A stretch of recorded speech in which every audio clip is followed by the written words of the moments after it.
Pension नहीं भैया tension होता है।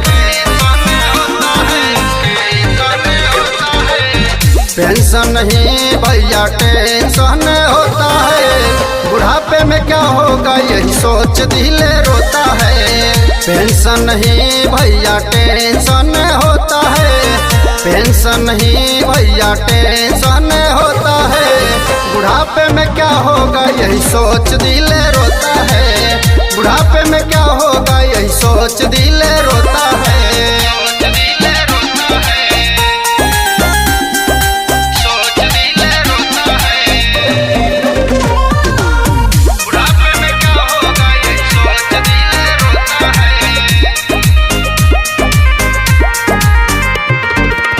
रेले में जवानी पूरा दिया है बिताई, यही बात कहेंगे हमारा बेटा बेटी भाई। रेले में जवानी पूरा दिया है बिताई, यही बात कहेंगे हमारा बेटा बेटी भाई। समय आने पर यही बात सबे होता है। समय आने पर यही बात सबे होता है। कोई हंसता है कोई पैर पकड़ के रोता है। कोई हंसता है कोई पैर पकड़ के रोता है। पेंशन नहीं भैया टेंशन होता है। बुढ़ापे में क्या होगा यही सोच दिल रोता है।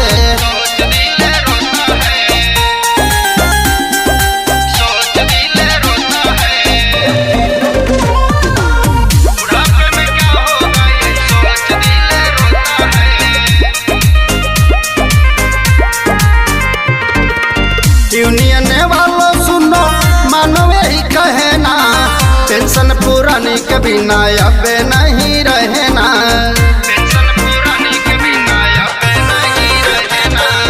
यूनियन वालों सुनो मानो यही कहना, पेंशन पुरानी के बिना अब नहीं रहना। रेल मजदूर हाट काम